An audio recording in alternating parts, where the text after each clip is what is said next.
7:42. Marlena Núñez. Buen día, Julio. Buenos días a todos. Hoy viernes y un viernes de cuarentena. Yo sé que tras un mes y medio más o menos de estar en casa, ya la gente está desesperada, la gente está harta, la gente está cansada, pero hay que aguantar un poco más. Y yo sé que muchos de ustedes dirán, qué fácil es para ti con comida en casa, con espacio, decir eso. Yo lo sé. Pero también es más frustrante que salgamos el lunes, por ejemplo, y que luego nos digan, quédate en casa nuevamente porque aumentaron los contagios. Entonces, ¿qué es lo que hay que hacer? Ayudar más, medidas adicionales para que aquellos sectores más vulnerables puedan estar en casa un poco más de tiempo, porque todavía no hay condiciones para salir a la calle a la nueva normalidad, porque lo que llamamos normalidad de antes, ya eso desapareció. La buena noticia y a la vez que implica un compromiso es que ya hay muchas empresas preparadas para trabajar con el sello de libre de COVID o protegidas con el COVID. Tienen equipos para desinfectar, entregan kits, podrían entregar kits a sus colaboradores y mecanismos para que todo el cliente que entre, bueno, guarde la distancia y siga el protocolo. El compromiso ahora es que aquellas empresas e instituciones que han tenido la capacidad financiera de equiparse de esa manera contribuyan con sus relacionados que tienen que ver con sus operaciones, pero no tienen capacidad para hacer eso. Tal cual ha hecho, por ejemplo, la Asociación de Distribuidores de Bebidas No Alcohólicas. ¿Qué han hecho ellos? Tienen todo un programa de apoyo a los propietarios de colmados, lo que llamamos colmaderos. De los colmaderos depende en parte el éxito de estas empresas. Entonces, quizás con un interés, pero también de una manera desinteresada, humanitaria, están apoyando a los colmaderos. Entonces, todas las grandes y medianas empresas que puedan contribuir con las pequeñas a prepararse para trabajar, aún con el COVID, cuando ya se decida la reapertura de la economía, vamos a hacerlo, manos a la obra. Vamos a hablar sobre el caso de Rafael Núñez. Lamentamos mucho la renuncia de Rafael Núñez. Rafael Núñez ha sido fiel a Leonel Fernández durante décadas. Un hombre que ha asumido riesgos, que ha asumido la defensa de lo que él entendía que tenía que defender, la causa de Leonel Fernández. Coherente siempre. Y se enfrentó a todos y a todos si era necesario por defender la línea que tenía Leonel Fernández. Y digo que es una pena esta ruptura porque toda ruptura implica un duelo. Ya el propio Rafael ha tenido un duelo personal. Un hermano murió de un infarto repentinamente en Estados Unidos. En estas condiciones, ya ustedes saben, sin uno poder abrazar a su familia, muy duro. Pero además todos ellos han vivido un duelo, aunque hayan decidido irse. Por ejemplo, el propio Leonel del PLD. Eso es una ruptura y eso duele. Muchos dirán, sí, eso duele, lo que tú has construido durante tanto tiempo, decir adiós, eso duele. Entonces, en medio de este duelo, y aparte de lo del COVID, agregar esto, duele. Admiro la posición de Rafael de decir, guardo silencio, no voy a hablar de los motivos. Sí confirmó que había renunciado como encargado de comunicación, pero que no va a hablar de eso, por respeto y gratitud. Y me parece muy bien, y eso habla de lo que es Rafael Núñez. Ahora, Julio habló de que había estado conversando con Eury, mencionaron como a GDO. Yo tengo otras informaciones que puedes, digo siempre, cuando es una información verificable, objetiva, que no se puede objetar, y cuando es algo que podría caer en el terreno de la especulación.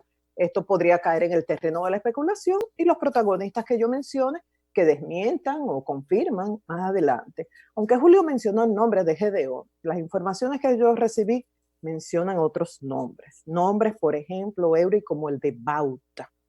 ¿Y cómo así? Me voy a explicar. Me dicen que Rafael Núñez se apartó gradualmente desde hace tiempo, no es ahora, no tiene nada que ver con Gedeón, que eso viene, me dicen, desde octubre, claro, gradualmente. Me dicen que él sigue apoyando a Leonel, así que no se hagan expectativas con él, aunque renunció a las funciones que ocupaba. Y aunque Leonel nombró ya oficialmente a Omar Liriano, hasta el momento era Omar que venía desarrollando ese rol, según mis informantes. ¿Dónde surge el problema? Según mi fuente, en el equipo de campaña y especialmente con Bauta. Me dicen que ¿por qué el tema surge ahora si Rafael Núñez se había apartado desde hace tiempo? Porque ahora iban a juramentar una serie de secretarías. Yo digo, pero ¿cuál es el problema que ha tenido Rafael Núñez con personas como Bauta, entre otras? Me dicen, todo surge por la forma en que manejan la agenda, la forma en que manejan la campaña.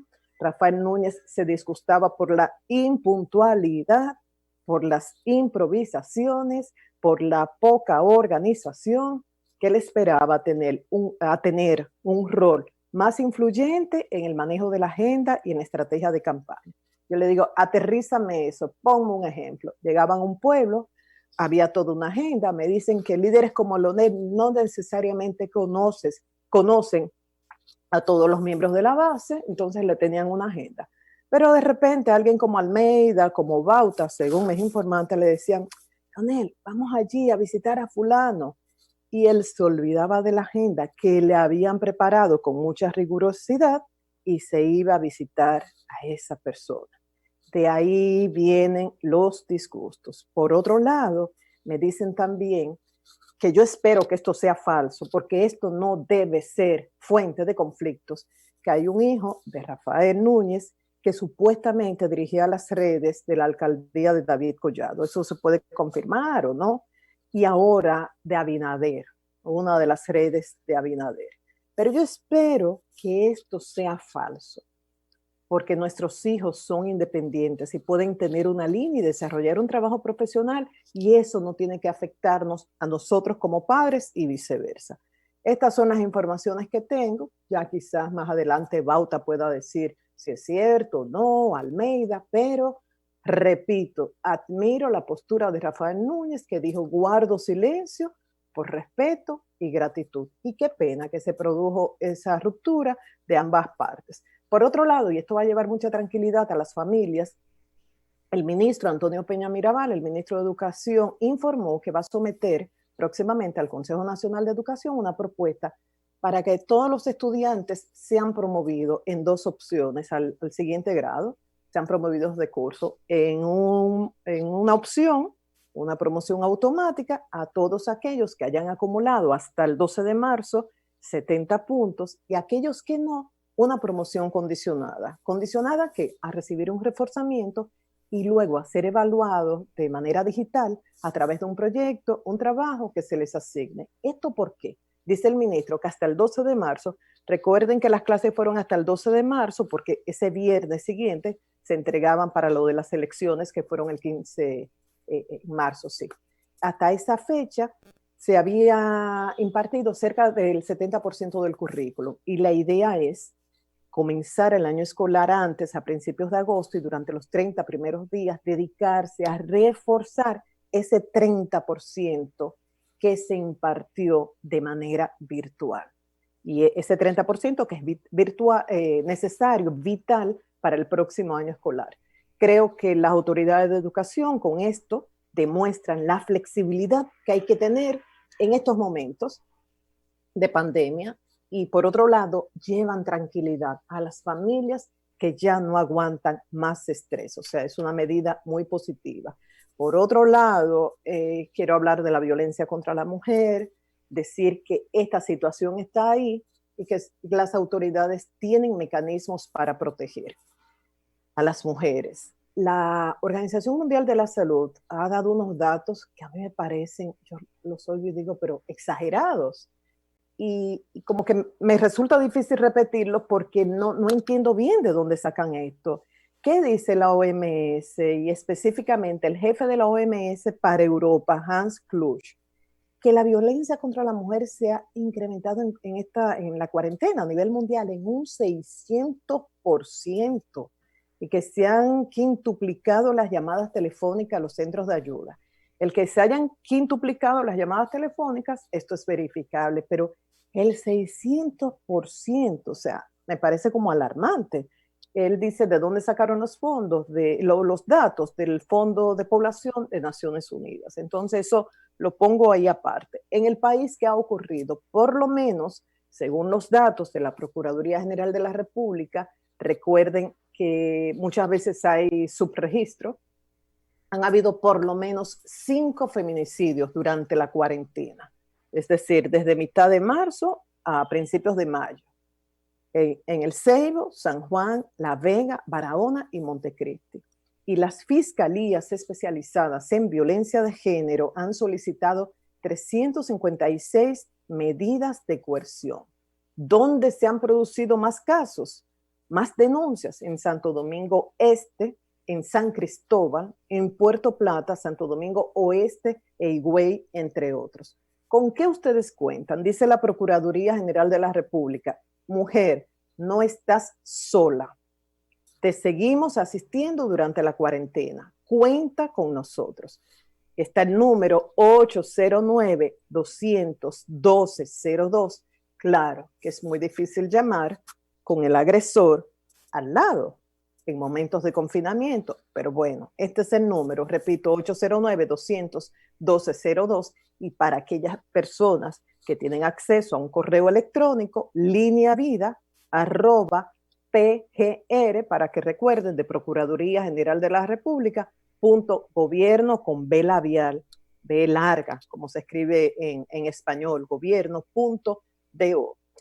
Y ya para terminar, después de un tema tan trágico como este, para terminar un poco arriba, quiero referirme a un tema que lanzó, no tiene video todavía, es solamente audio, pero en unos segunditos producción me va a ayudar poniendo solo el estribillo, 2 o 3 segundos. Un tema que lanzó Xiomara Fortuna a propósito del COVID-19. Si ya está listo, Lea, vamos a ponerlo unos segunditos solos, por favor.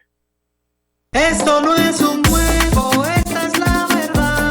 El coronavirus te puede matar.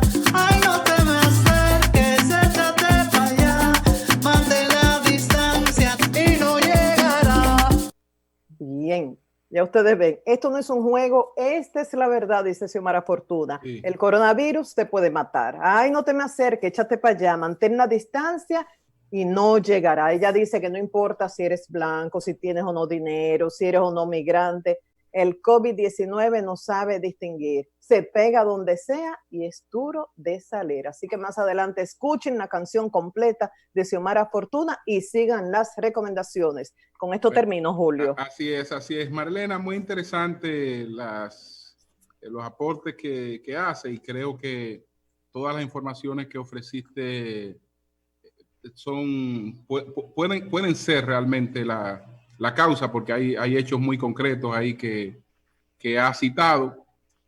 Cuando hablábamos del caso de GDO, no decíamos necesariamente que esa fuera la causa, sino citábamos la coincidencia. Evidentemente que debió haber una serie de razones, pero la coincidencia de que se hiciera justamente coincidiendo con esto. Que un día ese anuncio y al otro día la otra confirmación de algo que ya estaba ahí, pero que no se había dado a conocer públicamente. A mí me dicen que él viene apartándose desde octubre. Yo no sé si por las primarias surge la crisis mayor, y yo pregunto, ¿pero y por qué se da a conocer ahora? Me dicen, porque precisamente comenzaba el proceso de la juramentación de una serie de secretarías. Bueno, o sea que... De todas maneras, conociendo a Rafaelito no se va a quedar de brazo cruzado. No, además, en esta etapa él no se va a quedar de brazo cruzado. Él es un hombre yo creo, Julio, de armas a tomar. Él tomará alguna decisión, él no se va a quedar de brazo cruzado. Claro. Deben haber muchas razones, ciertamente, Marilena, no es una sola, deben haber varias razones. Pero te digo que en el periodo octubre-diciembre, Rafaelito fue un soporte sumamente importante de la consolidación de la candidatura del presidente Fernández y de la Fuerza del Pueblo. O sea, él tenía una actitud bastante, parece que ciertamente algunas cosas... ¿Y los disgustos internos, Eury? No, en todo sentido. No, te quiero decir, él pudo haber estado trabajando, cumpliendo con bueno, yo le decía, pero que comenzaran a surgir. Claro. Y esto de la agenda... no es casual, porque ciertamente cuando uno ve, yo le decía a Julio, me llamó la atención eso de que entrando Gedeón saliera, o por lo menos se dieran las informaciones.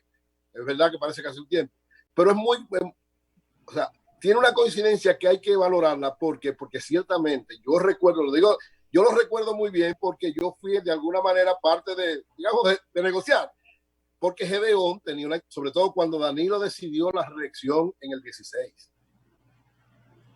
Ustedes se acuerdan que Gedeón empezó una serie de conferencias en todo el país, demostrando la fortaleza del modelo de Leonel y la de Danilo y el fracaso del modelo de Leonel. Y yo recuerdo que ahí hubo Twitter, discusiones muy fuertes, lógicamente, ¿verdad? Los dos todavía eran del mismo partido. Tal vez muchas cosas no salían como después, pero ciertamente hubo un enfrentamiento muy fuerte por eso, porque ahí era el modelo de Leonel frente al modelo de Danilo. Y Gedeón fue uno de los que convenció a mucha gente, lo digo por mí, yo no estaba con la reelección en el 2016, todo el mundo sabe que yo no estaba con la reelección de Danilo en el 16. Quien me convence a mí de que asuma la reelección por lo que implica Danilo fue Gedeón Santos, porque tenía un planteamiento bastante fuerte y sobre todo para que no se respaldara a Leonel, que tenía en ese momento todo el proceso acabado desde el punto de vista político y una serie de cosas. Entonces, eso afectó mucho al sector Leonel y especialmente a Rafaelito, Rafaelito, como dice Julio, es muy apasionado. Defiende, cuando él cree una cosa, la defiende de verdad y se entrega a todo para eso. Entonces, eso llamó un poco la atención, tal vez esa no sea la causa, pero llama la atención. Como dice Julio, que entrara Gedeón por una puerta y que en ese día o en ese momento se anunciara que Rafaelito sale. Entonces está Gedeón, está Bauta, y el tema de la agenda no nos puede sorprender, porque al propio Leonel, Eury, si la memoria no me falla y ustedes me ayudan, le renunció un encargado de comunicación de Palacio. ¿Por qué? Porque el presidente salía y eso no estaba en agenda y se disgustó. Eso no pasó con Miguel Guerrero. Entonces recuerda que le renunció así repentinamente. Entonces el tema de la agenda crea disgusto e insisten en que líderes como él, como Danilo, no necesariamente conocen a toda la gente de la base y ese tipo de campaña que el asunto es que Rafaelito Núñez no es solo Rafaelito Núñez. No. Rafaelito Núñez es líder de una estructura que creó él. Y que funciona muy efectivamente. Que la creó él y la desarrolló él desde hace años. Entonces, eso también ahí hay un componente. Ahí hay un componente que vamos a ver qué evolución toma. Me llamó la atención, María Elena, también. Julio, que tú insinúas, como relaja siempre Melton, cuando tú dices que no se va a quedar cruzado de brazos. Bueno, él tiene una postura contra el PLD. Tiene una postura. Entonces, este es un proceso donde hay dos partes que están enfrentadas. Y si Luis se lo gana, es una buena. Hay dos partes que están enfrentadas. Rafael Núñez, y entonces, hay dos partes que están enfrentadas. Él no se va a quedar de brazos cruzados. Él va a hacer algo. Y entonces, me llamó la atención. ¿Qué algo va a hacer? Marielena, me llamó la atención. El que crea que se va a... Sí. Omar es hermano de nosotros, un tipo buenísimo, brillante, además sumamente trabajador y con muchas perspectivas en todos los sentidos. Pero me llamó la atención que a Neana no la pusieron ni encargada ni subencargada. Me llamó también la atención. No sé, porque ella lógicamente era del equipo junto con Rafael Núñez, pero era una persona de una gran capacidad en una serie de cosas y tenía, porque no solamente fue la dirección y la subdirección de comunicaciones, porque salvo, no sé si hay varios, a veces hay dos subdirectores, puede ser, pero habría que ver también qué pasó con Aniana, en el sentido de que ella era una de las que daba más trabajo en términos sobre todo de la figura, no políticamente, sino de la figura del expresidente y trabajo con los medios, una serie de cosas. Así que habría que ver también qué pasó por ahí. Pero es extraño. Pero lo cierto es extraño desde que el punto de vista comunicacional, en elecciones, es una figura de mucho valor. Y lo del hijo de Rafael, correcta, que supuestamente trabajaba que en las redes de David Collado, de la alcaldía, y ahora de Abinader, ¿será eso cierto? ¿Eso afectará? Eso me dijeron. No sé lo que tú decías ahorita, María Elena, si tú tienes un hijo adulto, él toma sus decisiones y sobre todo si no vive junto contigo.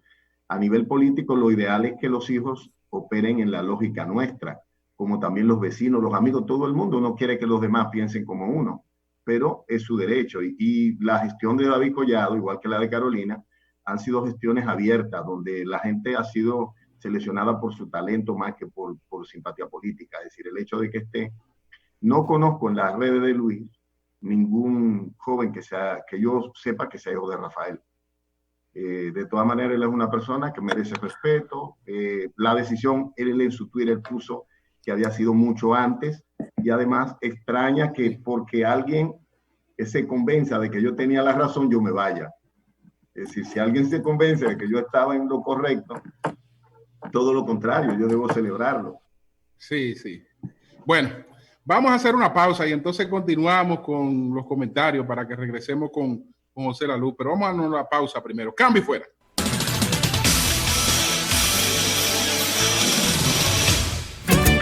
El sol de la mañana.